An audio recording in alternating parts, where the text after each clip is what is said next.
দ্বাদশ শ্রেণীর দ্রবণ অধ্যায়ের আজকে আমরা দ্বিতীয় পর্ব। তো দ্বিতীয় পর্বে আমরা প্রথমেই জানব যে দ্রবণের শক্তি বা দ্রবণের মাত্রা কিভাবে প্রকাশ করা যায় বা কি কি পদ্ধতিতে প্রকাশ করা যায়। তো দ্রবণের যে শক্তি মাত্রা প্রকাশের পদ্ধতি জানার আগে দু চার কথা আমি বলে দিই। তো দ্রবণের মাত্রা বা শক্তি বলতে কি বোঝায়? দেখো, দ্রবণের শক্তি বা মাত্রা বলতে দ্রবণের গাঢ়ত্বটাকে বোঝানো হয়। তাহলে দ্রবণের গাঢ়ত্ব প্রকাশক যে পদ্ধতি সেটাই হচ্ছে দ্রবণের শক্তিমাত্রা পদ্ধতি। তো আমাদের দেখো, যে সমস্ত শক্তিমাত্রা পদ্ধতি আমাদের জানতে হবে সেইগুলো হলো 1 নাম্বার শতকরা বা পার্সেন্টেজ অফ স্ট্রেংথ, দ্বিতীয়ত হচ্ছে normality, molarity, molality, formality, mole fraction, আর কি হবে, আর হচ্ছে পিপিএম অর্থাৎ পার্টস পার মিলিয়ন। এই 7 ধরনের পদ্ধতি সম্পর্কে আমাদের অবহিত হতে হবে, কারণ এর ওপর বেস করে এই অধ্যায়ে অনেক অঙ্ক দেয় পরীক্ষাতে।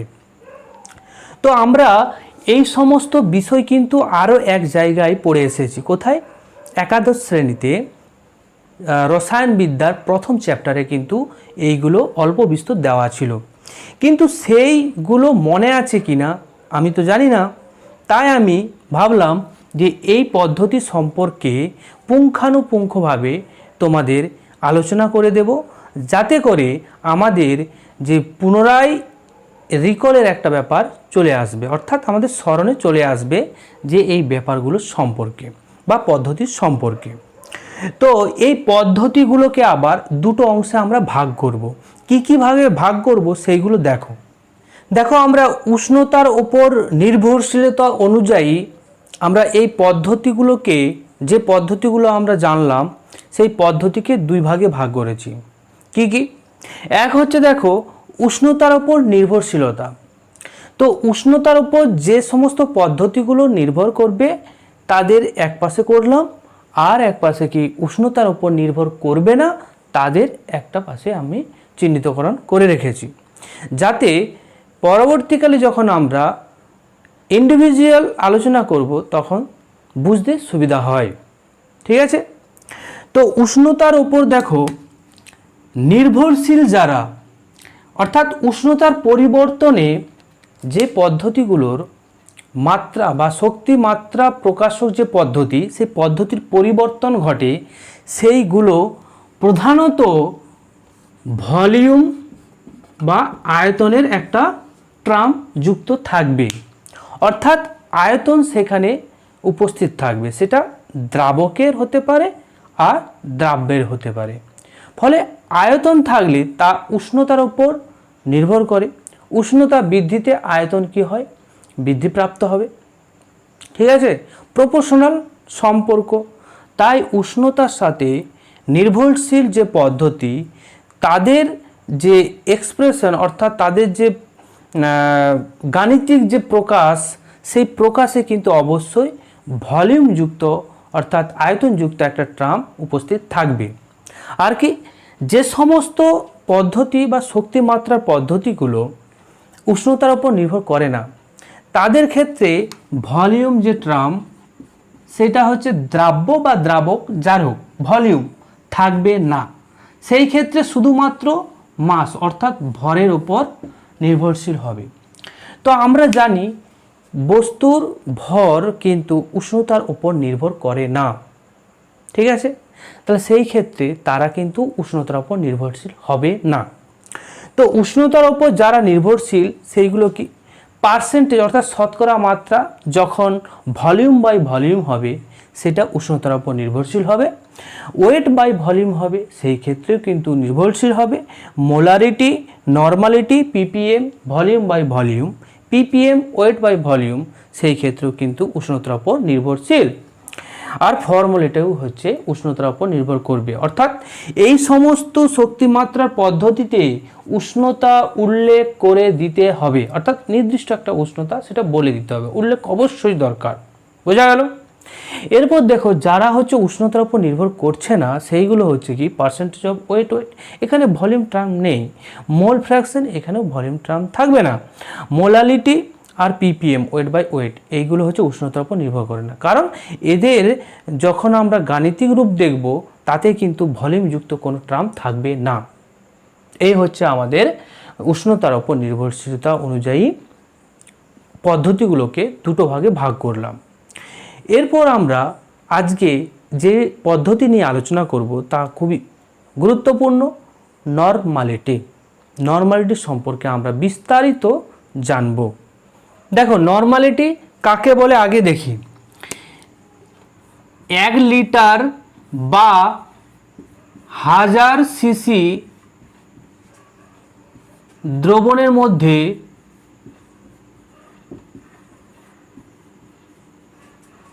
যত গ্রাম তুল্যাঙ্ক পরিমাণ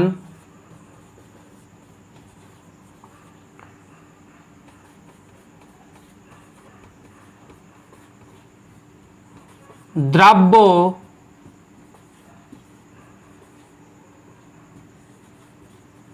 ভূত থাকে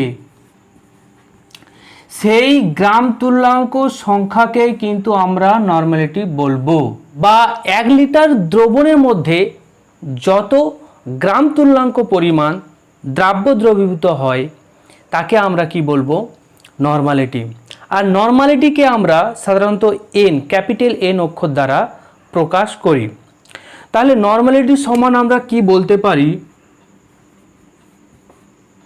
ডিভাইডেড বাই দ্রবণের আয়তন।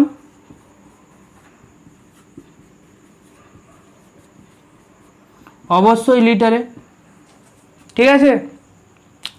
দেখো তাহলে নর্মালিটি কি হলো, দ্রাব্যের গ্রাম তুল্যাঙ্ক সংখ্যা ডিভাইডেড বাই দ্রবণের আয়তন, এটা হচ্ছে আমাদের নর্মালিটি হলো।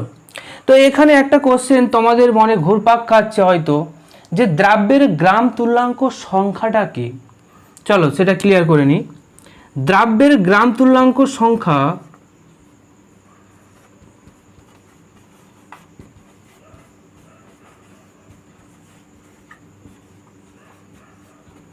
দেখো, দ্রাব্যের গ্রাম তুল্যাঙ্ক সংখ্যা বলতে বোঝায় দ্রাব্যের যে ভর, সেই ভরকে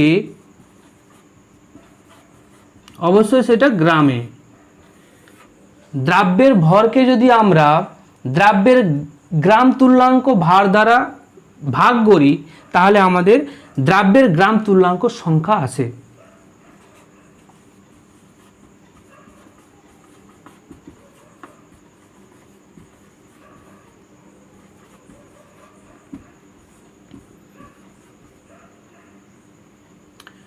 দেখো এখানে তোমাদের মনে হচ্ছে যে দ্রাব্যের ভার বা ভর, আমাদের কেমিস্ট্রির ক্ষেত্রে কিন্তু ভার বা ভর পার্থক্যটা আমরা করতে পারবো না। এটা ফিজিক্সের ক্ষেত্রে পার্থক্যটা খুব ভালোভাবে দেওয়া আছে। আমাদের এখানে ভর বা ভার ঠিক একই জিনিসই আমরা ধরে থাকি। ওকে, তাহলে দ্রাব্যের গ্রাম তুল্যাঙ্ক সংখ্যা সমান কি জানলাম, দ্রাব্যের ভর বা ভার তাকে যদি আমরা দ্রাব্যের গ্রাম তুল্যাঙ্ক সংখ্যা দ্বারা ভাগ করি সেই ক্ষেত্রে আমরা কি গ্রাম তুল্যাঙ্ক সংখ্যা পাবো। তো আবার এখানে আরেকটা কোশ্চেন আসবে যে দ্রাব্যের গ্রাম তুল্যাঙ্ক ভারটা আবার কি, সেটা আমরা আবার দেখে নিই।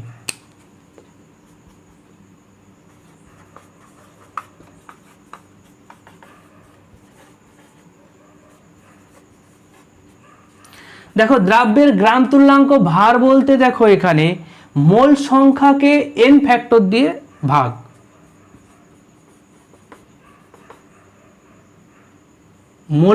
মোলার ভরকে n ফ্যাক্টর দিয়ে ভাগ করলে আমরা গ্রাম তুল্যাঙ্ক ভার পাই। তাহলে গ্রাম তুল্যাঙ্ক ভার আমরা কিভাবে পাবো, মোলার ভরকে যদি আমরা দ্রাব্যের মোলার ভরকে n ফ্যাক্টর দিয়ে, অর্থাৎ দ্রাব্যের n ফ্যাক্টর দিয়ে ভাগ করলে আমরা গ্রাম তুল্যাঙ্ক ভার পাই। তাহলে আরও আরেকবার বলে দিই যে নর্মালিটি সমান আমরা কি পেলাম, দ্রাব্যের গ্রাম তুল্যাঙ্ক সংখ্যা ডিভাইডেড বাই দ্রবণের আয়তন লিটার এককে। তো এখানে দ্রাব্যের গ্রাম তুল্যাঙ্ক সংখ্যাটা কি, দ্রাব্যের গ্রাম তুল্যাঙ্ক সংখ্যা হচ্ছে যে দ্রাব্যের যে ভর বা ভার তাকে যদি আমরা দ্রাব্যের গ্রাম তুল্যাঙ্ক ভার দ্বারা ভাগ করি বা তাদের অনুপাত নিই, সেই ক্ষেত্রে আমরা গ্রাম তুল্যাঙ্ক সংখ্যা পাবো। আর গ্রাম তুল্যাঙ্ক ভারটা কিভাবে পাবো? মোলার যে ভর, সেই মোলার ভরকে যদি আমরা n ফ্যাক্টর দিয়ে ভাগ করি, সেই ক্ষেত্রে তুল্যাঙ্ক ভার পাবো। এখানে কিন্তু n ফ্যাক্টরটা কি সেটা অবশ্যই গুরুত্বপূর্ণ, আর এই n ফ্যাক্টর দেখেই কিন্তু আমরা গ্রাম তুল্যাঙ্ক ভার নির্ণয় করতে পারি। তাহলে n ফ্যাক্টর সম্পর্কে আমরা টোটাল বিস্তারিত উদাহরণ সহকারে দেখি যে n ফ্যাক্টরটা কি। তাহলে n ফ্যাক্টর আমরা ক্যালকুলেশন করি। দেখো, n ফ্যাক্টর ক্যালকুলেশন করার আগে আমরা একটা কথা বলে দিই যে n ফ্যাক্টর কিন্তু অ্যাসিড বেস নিউট্রাল প্রত্যেকটার ক্ষেত্রেই যে পার্থক্য দেখাতে পারে। আবার যদি দ্রাব্য যদি আমাদের অ্যাসিড হয়, সেই ক্ষেত্রে তার এক্সপ্লেনেশন আলাদা হবে, বেস হলে তার এক্সপ্লেনেশন আলাদা হবে, আবার সল্ট হলে তার কিন্তু এক্সপ্লেনেশন আলাদা হবে। সেটা আমরা লক্ষ্য রাখব। কেমন? তো প্রথমে আমরা ধরছি অ্যাসিডের ক্ষেত্রে, যদি দ্রাব্য যদি অ্যাসিড হয়, সেই ক্ষেত্রে কিন্তু n ফ্যাক্টরটা কি হবে বা কত হবে? দেখো, অ্যাসিড যখন জলীয় দ্রবণে দ্রবীভূত হয়, সেই ক্ষেত্রে যত সংখ্যক H+ আয়ন দিবে, যত সংখ্যক H+ আয়ন দেয়, সেই সংখ্যাটাই হবে তার n ফ্যাক্টর।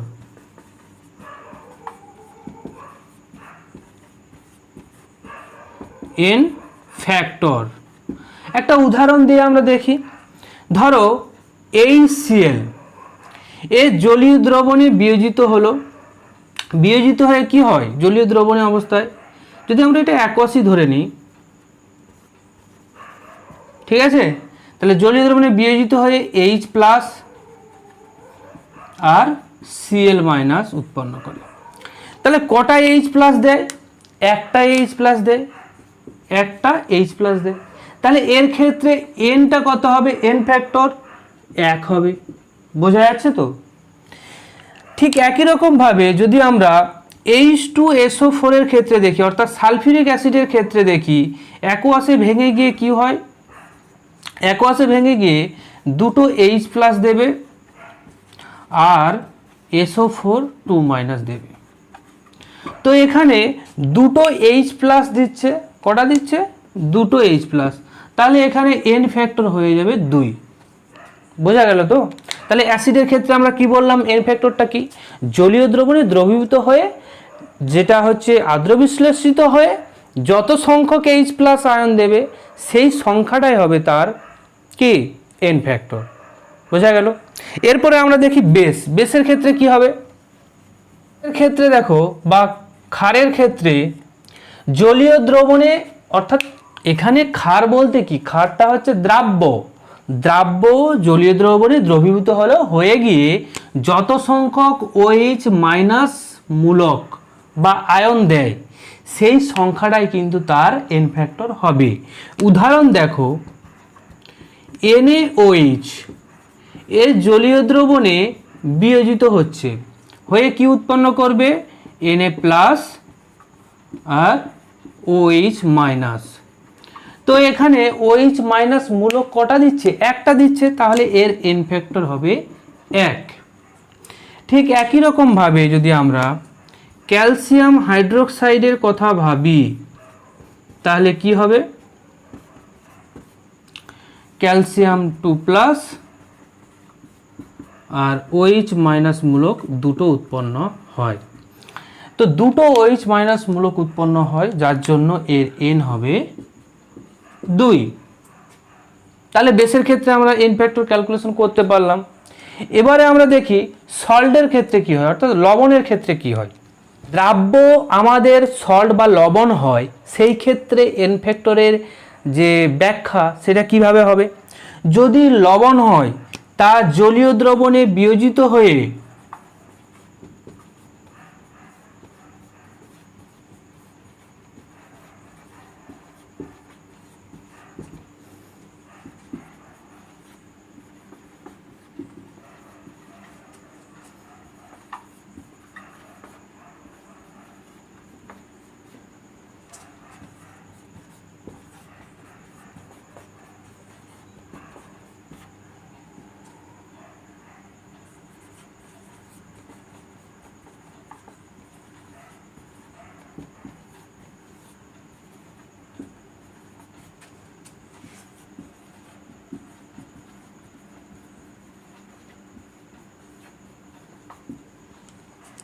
তাহলে আমরা কি বললাম যে জলীয় দ্রবণে বিয়োজিত হয়ে যত সংখ্যক ক্যাটায়ন বা অ্যানায়ন যে কোনো একটা হয় ক্যাটায়ন নাহলে অ্যানায়ন সংখ্যা, সেই ক্যাটায়ন বা অ্যানায়ন সংখ্যা যতগুলো হবে সেটাই তার এন ফ্যাক্টর হবে। দেখো উদাহরণ দিলে আরও ভালো বোঝা যাবে, যেমন অ্যামোনিয়াম ক্লোরাইড, এটা জলীয় দ্রবণে বিয়োজিত হয়ে অ্যামোনিয়া প্লাস আর সিএল মাইনাস।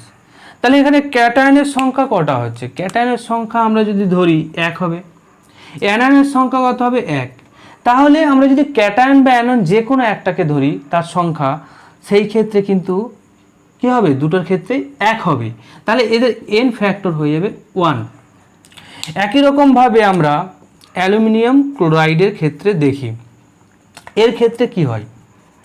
দেখো Al3+ হয় আর কি Cl- হয়।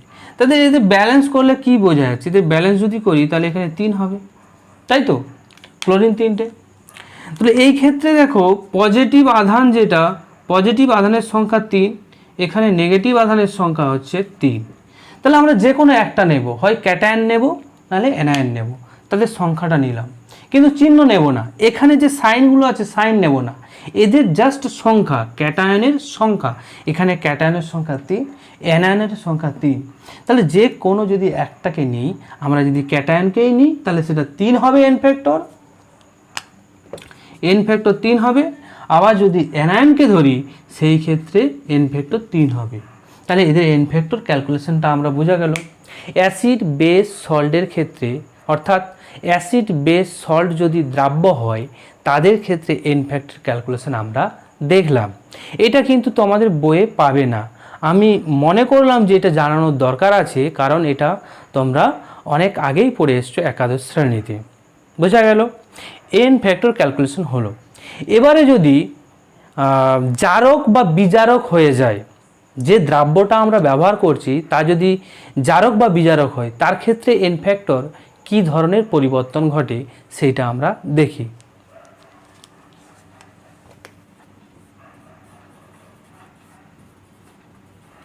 জারক বা বিজারকের ক্ষেত্রে এন ফ্যাক্টর হবে যতগুলো ইলেকট্রন ট্রান্সফার করবে, অর্থাৎ যতগুলো ইলেকট্রনের পরিবর্তন ঘটবে সেই পরিবর্তনটাই হবে তার N factor, number of electron transfer, সেই সংখ্যাটাই তার হবে এন ফ্যাক্টর। দেখো প্রথমে দেখো MnO4-, এটা অ্যাসিডিক মিডিয়ামে যদি আমরা পরিবর্তন ঘটাই সেই ক্ষেত্রে কি হয়? Mn+2 উৎপন্ন হবে। ঠিক আছে?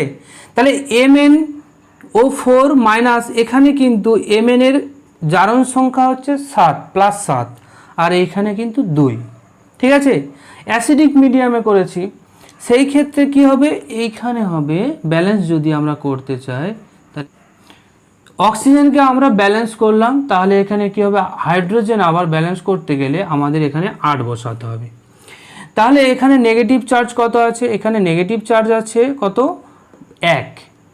আর এখানে পজিটিভ চার্জ আছে কত? 8। তাহলে টোটাল এখানে চার্জ পজিটিভ কত হচ্ছে? পজিটিভ চার্জ হচ্ছে 7। এখানে পজিটিভ চার্জ 7 নয়, কিন্তু এখানে পজিটিভ চার্জ +2। তাহলে এদের ব্যালেন্স করতে গেলে এখানে কটা ইলেকট্রন অর্থাৎ কটা নেগেটিভ চার্জ নিতে হবে? 5টা নেগেটিভ চার্জ অর্থাৎ 5টা ইলেকট্রন নিতে হবে। তাহলে এটা কি হয়ে যাবে? +2 হয়ে যায়। ঠিক আছে? তাহলে এখানে ইলেকট্রনের ট্রান্সফার কটা হলো? এখানে ইলেকট্রনের ট্রান্সফার হচ্ছে 5টা হয়েছে।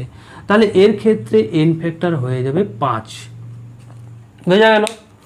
তারপরে দেখো যদি আমরা বেসিক মিডিয়ামে করতে চাই, বেসিক মিডিয়ামে করলে কি উৎপন্ন হবে? বেসিক মিডিয়ামে করলে Mn4-2 উৎপন্ন হয়। ঠিক আছে?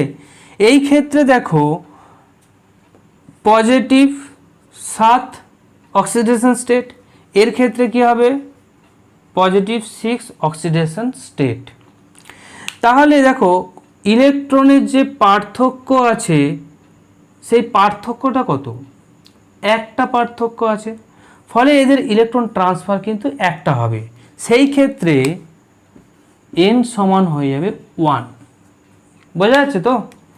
এরপর দেখো, যদি আমরা নিউট্রাল মিডিয়ামে করি, নিউট্রাল মিডিয়ামে করলে কি হবে? নিউট্রাল মিডিয়ামে যদি আমরা করতে চাই তাহলে হয় MnO2 উৎপন্ন হয়। এখানে Mn এর অক্সিডেশন স্টেট কত? +4, এইখানে কত? +7।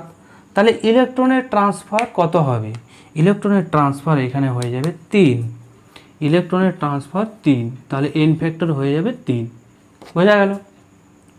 তাহলে আমরা এইভাবে জারক বা বিজারক জাতীয় যদি কোনো দ্রব্য থাকে, সেই দ্রব্যের n ফ্যাক্টর আমরা নির্ণয় করতে পারবো, সে অ্যাসিডিক মিডিয়াম হোক, বেসিক মিডিয়াম হোক বা নিউট্রাল মিডিয়াম হোক।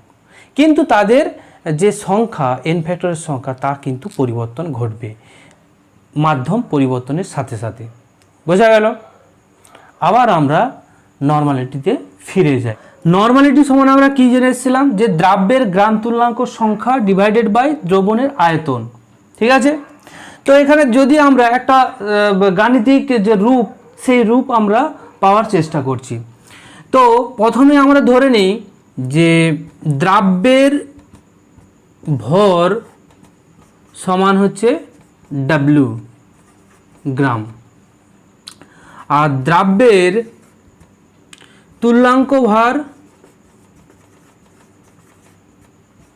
তুল্যাঙ্ক ভারটা হচ্ছে E। ঠিক আছে? আর দ্রবণের আয়তন হচ্ছে কি? দ্রবণের আয়তন V লিটার। ওকে, তাহলে নর্মালিটি এই যে সমীকরণ, এই সমীকরণে যদি আমরা এই মানটাকে বসাই, দেখো তাহলে কি হবে? এখানে দেখো এই যে তুল্যাঙ্ক ভার আর হচ্ছে দ্রব্যের ভর, সেখান থেকে আমরা যে গ্রাম তুল্যাঙ্ক সংখ্যা পেয়ে যাব। দ্রব্যের গ্রাম তুল্যাঙ্ক সংখ্যা সমান হয়ে যাবে W/E। ক্লিয়ার? তো এই মানটাকে আমরা এইখানে বসিয়ে দেব।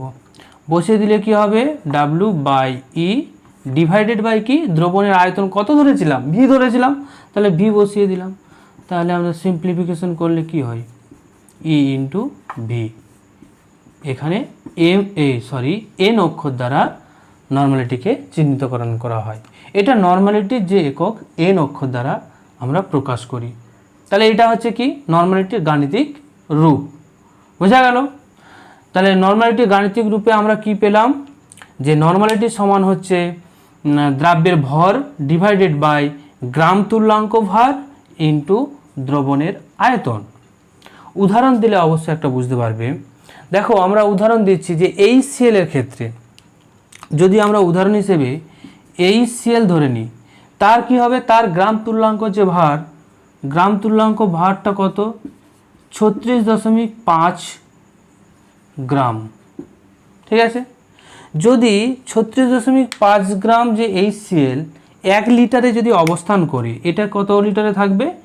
1 লিটার দ্রবণে অবস্থান করে, সেই ক্ষেত্রে HCl এর নর্মালিটি হয় 1 নর্মাল। বোঝা গেল?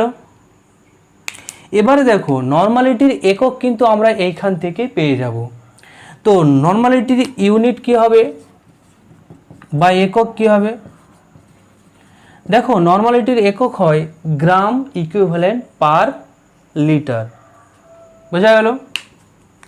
গ্রাম ইকুইভ্যালেন্ট আমরা ইংরেজিতে লিখে দিই গ্রাম ইকুইভ্যালেন্ট পার লিটার।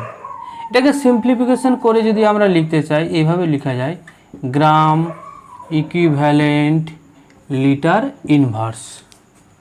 যদি লিটারকে আমরা ডেসিমিটারে প্রকাশ করি, সেই ক্ষেত্রে কিন্তু আবার হয়ে যাবে গ্রাম ইকুইভ্যালেন্ট ডেসিমিটার ইনভার্সের 3।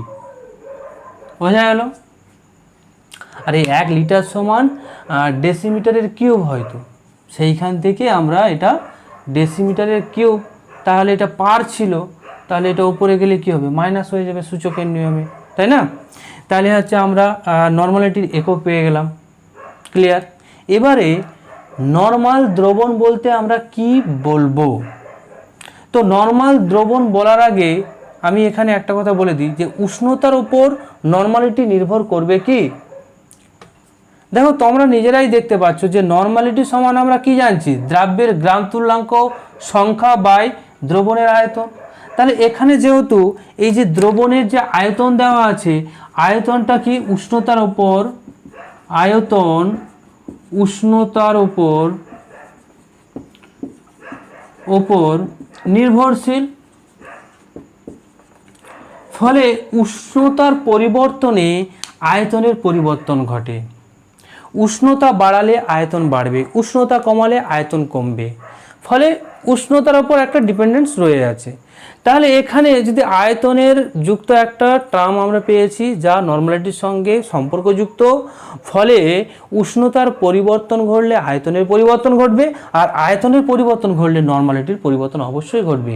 এই জন্য নর্মালিটি লেখার সময় কোনো একটা দ্রাব্যের যে নর্মালিটি সেটা বা দ্রবণের যে শক্তিমাত্রা নর্মালিটিতে যদি আমরা প্রকাশ করতে চাই, তখন কিন্তু উষ্ণতার উল্লেখ অবশ্যই আমাদের করতে হবে। অবশ্যই আমাদের উল্লেখ করে দিতে হবে যে এই উষ্ণতায় এর নর্মালিটি এত। বোঝা গেল? এবারে যেটা বলছিলাম যে নর্মাল দ্রবণ বলতে কি বোঝায়? নর্মাল দ্রবণ হচ্ছে, দেখো, 1 লিটার দ্রবণের মধ্যে যদি 1 গ্রাম ইকুইভ্যালেন্ট অর্থাৎ গ্রাম তুল্যাঙ্ক পরিমাণ 1 গ্রাম তুল্যাঙ্ক পরিমাণ দ্রাব্য যদি দ্রবীভূত থাকে,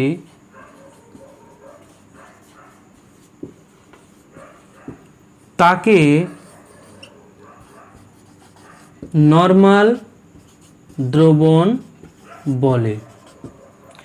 যদি 1 গ্রাম দ্রবীভূত থাকে তাকে 1 নর্মাল বলবো, যদি 2 গ্রাম দ্রবীভূত থাকে 2 নর্মাল, যদি হচ্ছে 1/2 গ্রাম দ্রবীভূত থাকে সেই ক্ষেত্রে 1/2 নর্মাল বলবো। নর্মালিটির আমরা একটা অঙ্ক করে দেখি, তাহলে আমাদের ম্যাথমেটিক্যাল যে এক্সপ্রেশন করেছিলাম তা আমরা ক্লিয়ার করে বুঝতে পারবো। তো প্রথমে যে অঙ্কটা দেওয়া আছে, দেখো, 8 গ্রাম NaOH জলে দ্রবীভূত করে দ্রবণের আয়তন 100 সিসি বা সেন্টিমিটার কিউব করা হলো। তো সেই ক্ষেত্রে দ্রবণের নর্মালিটি কত আমাদের নির্ণয় করতে হবে। তো আমাদের যা দেওয়া আছে প্রশ্নানুসারে তা আমরা লিখে নেব যে 100 সিসিতে 100 সিসি দ্রবণে NaOH এর পরিমাণ বা NaOH আছে 8 গ্রাম। ঠিক আছে? তাহলে 1000 সিসিতে অর্থাৎ 1 লিটারে দ্রবণে NaOH কত থাকবে? NaOH থাকবে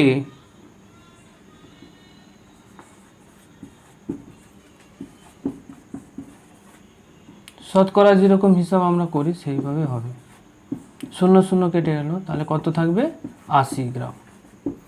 কত হলো আমাদের? 1 লিটার দ্রবণে NaOH এর পরিমাণ 80 গ্রাম হচ্ছে। ঠিক আছে? এবারে আমরা NaOH এর তুল্যাঙ্ক ভার নির্ণয় করি।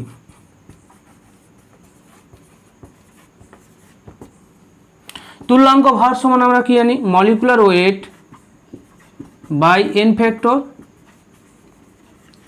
তো এখানে দেখো NaOH কে বেস, তাহলে N ফ্যাক্টরটার নাম আমরা কি বলতে পারি? এখানে ক্ষারগ্রাহিতা। তাহলে মলিকুলার ওয়েট বাই বা আণবিক ওজন বাই তার ক্ষারগ্রাহিতা। ঠিক আছে?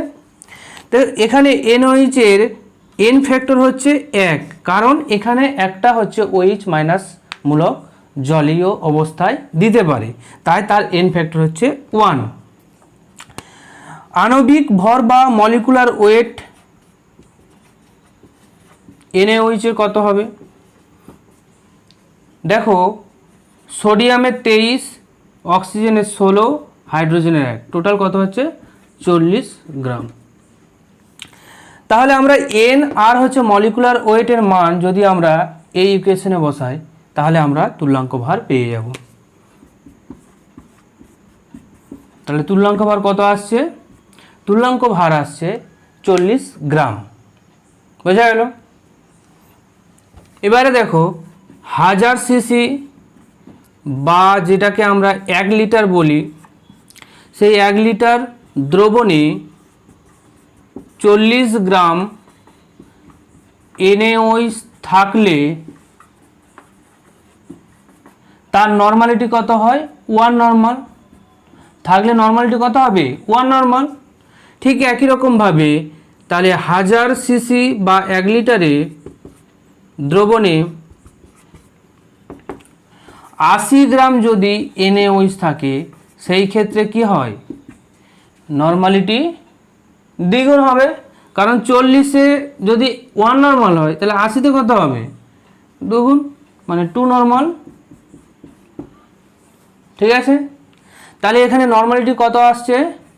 2 নর্মাল। উত্তরটা আমাদের কত হবে? 2 নর্মাল। বোঝা গেল? তাহলে এইভাবে আমরা নর্মালিটির অঙ্কগুলো করতে পারবো। ওকে, যদি ভালো লাগে অবশ্যই সাবস্ক্রাইব ও লাইক করবে পরবর্তী ভিডিওর জন্য। আজকে এই পর্যন্ত। Thank you.